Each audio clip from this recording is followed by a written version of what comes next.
नमस्कार दोस्तों, स्वागत है आप सभी का आपके अपने प्रिय चैनल देशी मार्ग में। दोस्तों, आज की वीडियो बेहद ही ज्ञानवर्धक है। हर एक माता बहन के लिए, हर एक भाई बहन के लिए, हिंदू भाइयों के लिए यह वीडियो अमृत के समान है। तो भक्तों, आज हम आपको एक ऐसी दुर्लभ जानकारी बताने जा रहे हैं। अगर आप चैत्र नवरात्रि के दिनों में यह उपाय जान लेते हैं तो आपकी गरीबी हमेशा के लिए खत्म हो जाएगी और आप धनवान बन जाओगे। आज हम इस वीडियो में आपकी गरीबों को खत्म करने के 5 से 7 ऐसे कार्य बताएंगे। अगर आपने यह कर लिया तो करने मात्र से सिद्ध हो जाएगी और आपको लाभ ही लाभ प्राप्त होगा। जय माता दी। जो भी दुर्गा माँ की इस वीडियो को चैत्र नवरात्रि के पावन दिनों में पूरा देखें और वीडियो को लाइक करें, माँ उनकी सारी मनोकामनाएं पूरी कर देना। मित्रों, चैत्र नवरात्रि में इस बार दुर्गा माता पालकी पर सावर होकर भूलोक पर पधार रही है।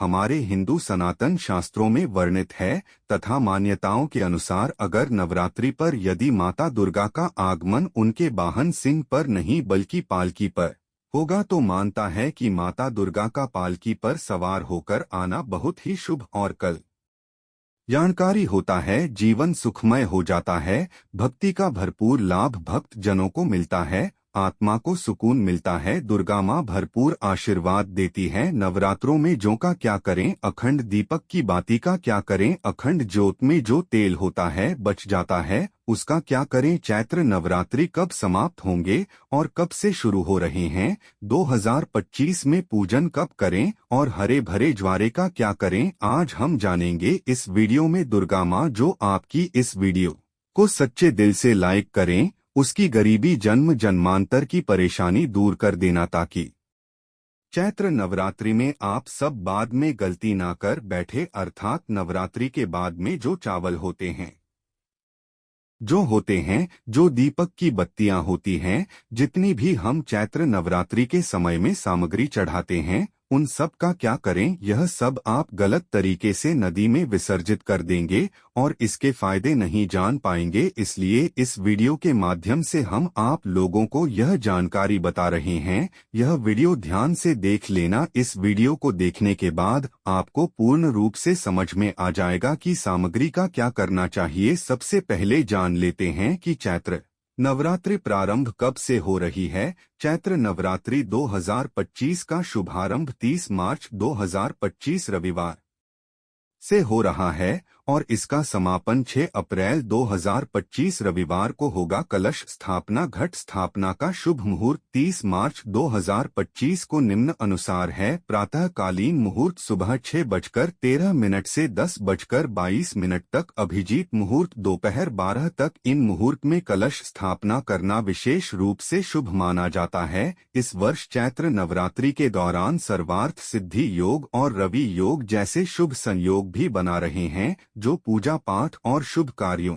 के लिए अत्यंत लाभकारी है। चैत्र नवरात्रि के पहले दिन से ही हिंदू नव वर्ष का आरंभ माना जाता है, जो इस पर्व को और भी महत्वपूर्ण बनता है और कन्या पूजन इसी दिन किया जाएगा। देखिए मित्रों, आप में से अधिकतर जो लोग हैं नवरात्रि में बहुत सारी गलती कर बैठते हैं। 9 दिन तक आप दुर्गा माँ की खूब पूजा करते हैं और मित्रों, दुर्गा माँ की पूजा करने के बाद जो चावल होते हैं, जो श्रृंगार का सामान होता है, अगरबत्तियां की जो जली भस्म होती है, जो श्रृंगार का सामान होता है, जो देवी सिक्का होता है, यह सब नदी में जाकर के विसर्जित कर देते हैं। मित्रों, यही सब क्योंकि मित्रों अधिकतर लोगों को नवरात्रि में 9 दिनों तक खूब पूजा करते हैं। पूजा करने के बाद भी उन्हें फल नहीं मिलता। क्यों फल नहीं मिलता? यही सबसे बड़ी गलती करते हैं। माता स्वयं उन्हें प्रसाद देकर के जाती है, उनका फल प्रदान करके जाती है, लेकिन मनुष्य उसे फल का सदुपयोग नहीं कर पाते। मित्रों, अगर कुआं आपके पास में है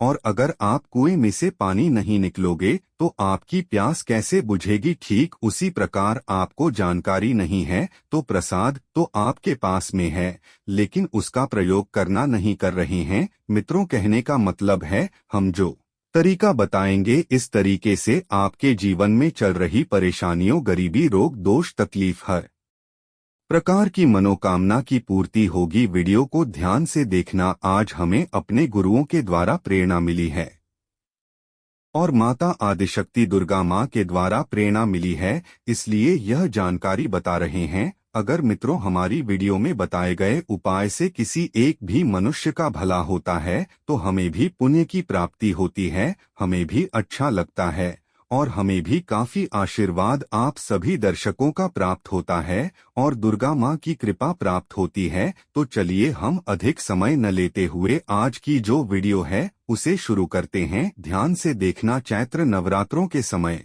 में आप कौन सी गलती करते हैं जिससे आप निर्धन रह जाते हैं। तो देखिए, ऐसा कहा गया है कि अधिकतर लोग जो चावल होते हैं मित्रों, पूजा पाठ करने के बाद जो बचे हुए चावल होते हैं दुर्गा माँ को जो हम चढ़ाते हैं, वही चावल की हम बात कर रहे हैं, ना कि ढेर सारे चावल रहते हैं उनकी। जो दुर्गा माँ को हम क्षमा याचना करने के दौरान जो चावल चढ़ाते हैं, पुष्प चढ़ाते हैं, सिक्के चढ़ाते हैं, वह सब नदी में बहा देते हैं। वहां अपने 9 दिनों तक दुर्गा माँ की पूजा की। दुर्गा माँ ने आपको प्रसाद स्वरूप चावल दिए, पुष्प दिए, सिक्के दिए, उसे आप नदी में बहा देते हैं। 9 दिन का फल आपने क्या किया? सीधे नदी में जाकर के बहा दिया। ऐसा नहीं करना चाहिए। जो चावल होते हैं, जो चैत्र नवरात्रि में जो बचे हुए दुर्गा माँ के चावल होते हैं, बचे हुए चावल होते हैं, इन चावलों को आप अपने भंडार में रखें। अन्न भंडार का मतलब जैसे कि आप अपने घर में जो चावल पका करके खाते हैं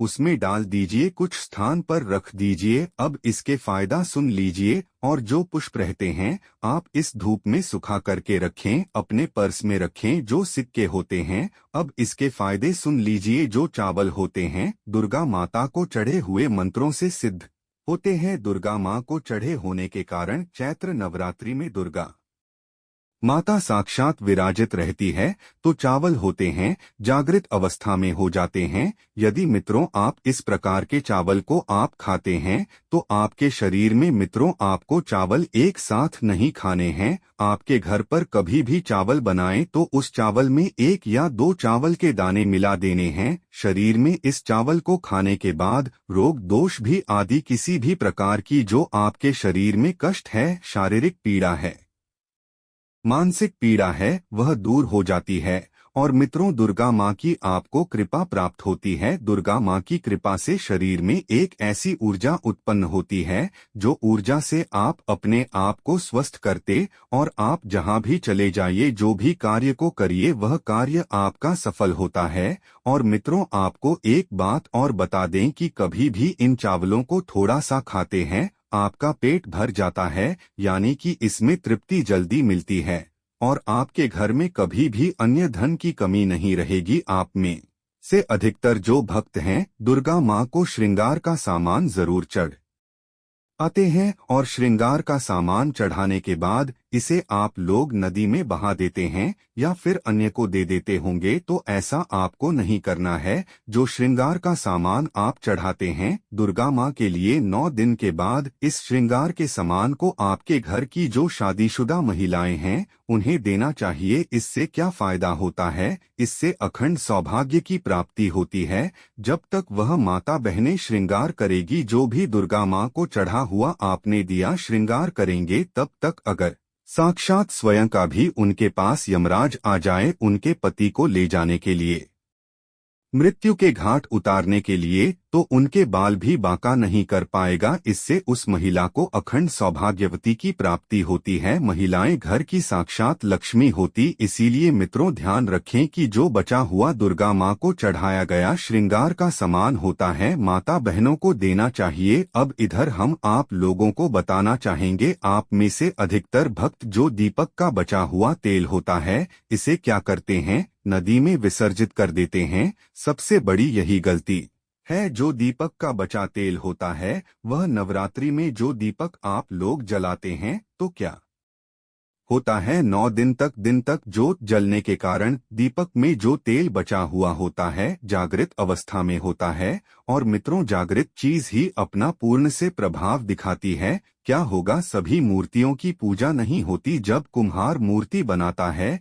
या फिर पत्थर वाले जो कारीगर मूर्ति बनाते हैं तो उस मूर्ति की पूजा नहीं होती। इस मूर्ति की पूजा होती है जिसकी प्राण प्रतिष्ठा हो। तो मित्रों, कहने का मतलब है कि दीपक का जो बचा हुआ तेल होता है, जो जलने के कारण जागृत अवस्था में हो जाता है, तो अगर आपके हाथ पैरों में दर्द होता है, किसी ने आपके ऊपर काला जादू कर दिया, आपको शंका हो रही है, तो आप क्या करें? जो दीपक का बचा हुआ तेल होता है, आप अपने सिर में लगाइए। अपने शरीर में जहां दर्द होता है उन हिस्सों पर लगाइए। तो आप अपने जो शरीर के आपके साथ हिस्सों में लगाना होता है, तो शरीर पर कैसा भी तंत्र विकार लगा है, किसी ने काला जादू, भयंकर काला जादू कर दिया हो, तो यह दुर्गा माँ की साक्षात कृपा होती है। तत्काल देखना, 2 मिनट में आराम मिलेगा। आज हमें हमारे गुरु के द्वारा इस वजह से प्रेरणा मिली कि यह जानकारी समाज में बताई जाए। इस जानकारी से आपका भला होगा। अब जो आपको किसी तांत्रिक या पूजा के पास जाने की आवश्यकता नहीं पड़ेगी। आपको 1 साल के लिए दीपक का बचा हुआ तेल बचाकर रखें। फिट होता है, सर दर्द वाले हिस्से पर लगा सकते हैं। अगर उस वर्ष कभी कभी ग्रह नक्षत्र की पीड़ा के कारण सिर दर्द होता है तो वह सिर दर्द होना बंद हो जाता है। यानी कि जितनी भी ग्रह है, राहु है, केतु है, दुष्ट शक्तियों के द्वारा आपको सताया जा रहा है, 7 हिस्से में बस लगाना होता है। शरीर के 7 हिस्सों में मह तेल लगा लीजिए। सर पर, हाथ, कोहनी या फिर आप अपने दिल के स्थान पर लगा सकते हैं, कंठ में लगा सकते हैं। इस प्रकार से आपके 7 हिस्सों का चुनाव करना होता है। तो या आपके जीवन में परेशानी हो, शरीर में शारीरिक पीड़ा हो, सारी पीड़ा दूर हो जाती है। मित्रों, नवरात्रि में अगरबत्ती आप जलाते हैं या फिर आप गोबर के उपले लाते हैं या फिर आप दुर्गा माँ के लिए जो भी चीजों को जलाते हैं, तो मित्रों, भस्म का क्या करना चाहिए? जलाने के बाद जो अंतिम चीज होती है वहाँ चीज भस्म होती है। भस्म का क्या करना चाहिए? तो मित्रों, हम आपको बता देते हैं कि इस भस्म को पूरे साल के लिए, 1 साल के लिए इस प्रकार की भस्म को बटोर करके रखना चाहिए। जो अगरबत्ती की भस्म है या फिर कहा जो गोबर के उपले की भस्म रखी है, क्योंकि दुर्गा माँ को हम जो कच्ची धूप जलाते हैं उसकी भस्म भी काफी सारी हो जाती है। क्या इसमें नदी में बहा देना चाहिए? अगर ज्यादा है तो नदी में बहा दीजिए। बाकी कम से कम आपको 1 साल के लिए आपको यह भस्म अपने पास में जरूर रखनी चाहिए। इसके फायदा आपको बता देते हैं। इससे पहले अभी तक आपने कमेंट बॉक्स में जय माँ दुर्गा नहीं लिखा है तो जय माता दी, जय माँ दुर्गा लिख दीजिए। इससे हमें वीडियो बनाने का मोटिवेशन मिलता रहता है और दुर्गा माँ की कृपा आपके ऊपर और हमारे ऊपर सदा बनी रहती है, उसमें हमें आनंद मिलता है। तो मित्रों, जो भस्म होती है इसका क्या करना चाहिए? अगरबत्ती की जो भस्म होती है इसे पूरे 1 साल के लिए आपको बचाकर रखना होता है और इसे थोड़ी थोड़ी आपको खानी होती है। अगर आप चाहते हैं कि आपकी अध्यात्म उन्नति हो, आपकी प्रगति हो दुनिया में, तो खाना शुरू कर दीजिए। आपका जो सोचने समझने की क्षमता है इतना ज्यादा शक्तिशाली हो जाएगी कि आपके आसपास में रहने वाले लोग जितना सोचते हैं उससे 1000 गुना ज्यादा आपकी सोच बढ़ जाएगी। आप जो भी कार्य को करने के लिए जाएंगे उस कार्य में आपको तरक्की मिलना शुरू हो जाएगी। और मित्रों, एक खास बात, छोटे बच्चों को नजर तो बहुत ही जल्दी लग जाती है। तो जो अगरबत्ती की भस्म होती है दुर्गा माँ के लिए 9 दिनों तक आपने भस्म जला करके रखी है, उसे भस्म का थोड़ा सा तिलक आप जो है उनके मस्तक पर लगाइए। या फिर चाहते हैं तो जिस हिस्से में दर्द हो रहा है, जैसे कि पेट में अचानक से दर्द हो रहा है, उस हिस्से पर आप जो है इस भस्म को रगड़ दीजिए। अच्छी तरीके से भस्म लगा दीजिए। तो पेट में अगर प्रेत लगा हो, प्रेत भस्म हो जाएगा, बाहर निकल जाएगा। सर दर्द हो रहा है, सर में लगा दीजिए। यानी कहने का मतलब है कि यह आपकी हर प्रकार के दुख, तकलीफ, बाधाओं को दूर करने का काम करता है।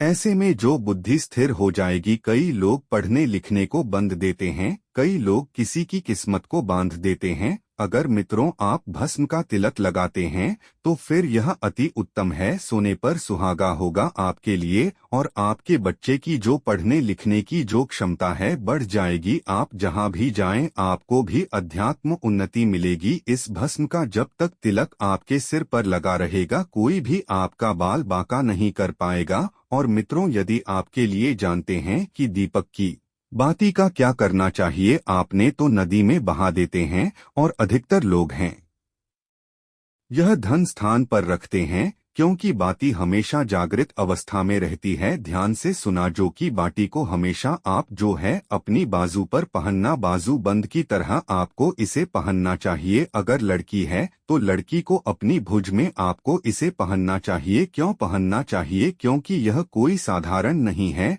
यह साक्षात दुर्गा माता का आशीर्वाद होता है, यह साक्षात दुर्गा माता की कृपा होती है, प्रसाद होता है। 9 दिन तक अखंड ज्योति जलने के कारण यह चैतन्य हो जाता है, इसमें प्राण आ जाते हैं, इसमें शक्ति आ जाती है, इसलिए के बाद कई प्रकार से फायदे मिलते हैं। अगर आप इस प्रकार के फायदे लेना चाहते हैं तो यह दीपक की बात की अवश्य धारण करें। इसको धारण करने के बाद जो 9 प्रकार के फायदे आए हैं, हमारे ऋषि मुनियों ने वही फायदे हम आप लोगों को इस वीडियो में बताने वाले हैं, इसलिए वीडियो को अंत तक जरूर देखना। अगर आपने वीडियो को पूरा नहीं देखा तो आपको यह जो फायदे मालूम नहीं होंगे और आपको कोई फल प्राप्त नहीं होगा। इसका पहला फायदा है कि अकाल मृत्यु एवं दुर्घटना से बचाता है। अगर कोई भी इंसान इस बाजू में पहना है, धारण करता है, तो ऐसे इंसान की कभी भी दुर्घटना नहीं होती, ऐसे व्यक्ति की कभी भी अकाल मृत्यु नहीं होती है।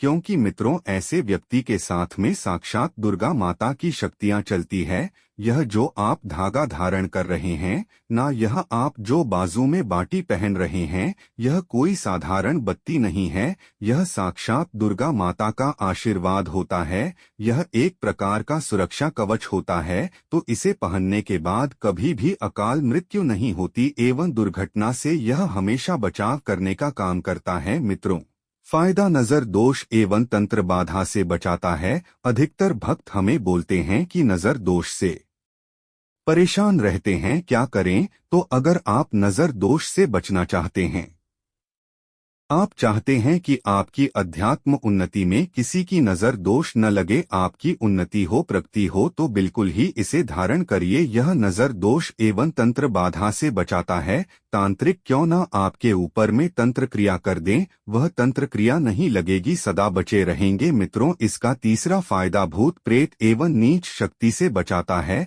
आप कहीं भी मरघट में जाकर के सो जाएं, इसे पहनने के बाद भूत प्रेत आपका बाल भी बांका नहीं कर पाएगा। तो भूत प्रेत एवं नेगेटिव एनर्जी से इसको पहनने के बाद हमारा बचाव होता है। चौथा फायदा लक्ष्मी माता की पूर्ण कृपा प्राप्त होती है। जो माता लक्ष्मी सिद्ध हो, जीवन में उनकी कमी ना हो, तो ऐसे व्यक्ति से अवश्य धारण करें। लक्ष्मी माता की पूर्ण कृपा प्राप्त होती है एवं दुर्गा माता का आशीर्वाद भी मिलता है। इसका अगला फायदा दैनिक और भौतिक सुखों की प्राप्ति होती। इसको धारण करने के बाद जो लोग दैनिक सुख प्राप्त करना चाहते हैं, दैविक सुख प्राप्त करना चाहते हैं, भौतिक सुखों की प्राप्ति करना चाहते हैं, ऐसे व्यक्ति को इसे अवश्य धारण करना चाहिए। इसका फायदा मनोवांछित कार्य सफल होता है। अपने लंबे समय से जो मनवांछित कार्य शो करके रखा है वह सफल नहीं हो पा रहा है, तो इसको धारण करने के बाद मनोवांछित कार्य सफल होना शुरू हो जाता है। मित्रों, इसका अगला फायदा मनचाही नौकरी की प्राप्ति होती है।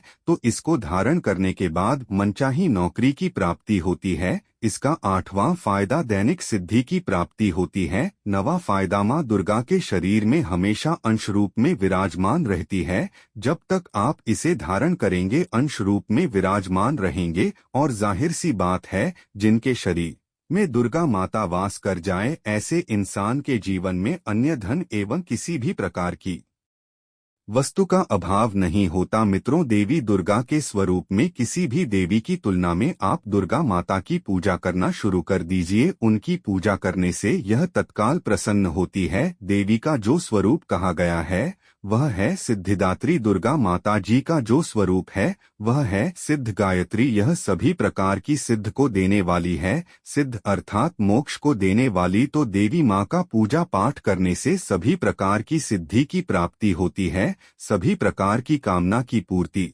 होती है। इसीलिए नवरात्रि के 9वें दिन इनकी पूजा से असंभव कार्य को भी संभव कर सकते हैं। इसलिए अधिकतर जितनी भी जातक है सिद्ध प्राप्त करने वाले साधक माँ सिद्धिदात्री की पूजा करते हैं। और माँ कभी भी चाहे असुर हो, चाहे मानव हो, चाहे दानव हो, चाहे कोई भी हो, कितना भी उत्तम साथ धूप क्यों ना हो, किसी पर यह भेदभाव नहीं करती, सभी को यह सिद्ध प्रदान करती है। वीडियो को लाइक करें व कमेंट में जय माता दी लिखें।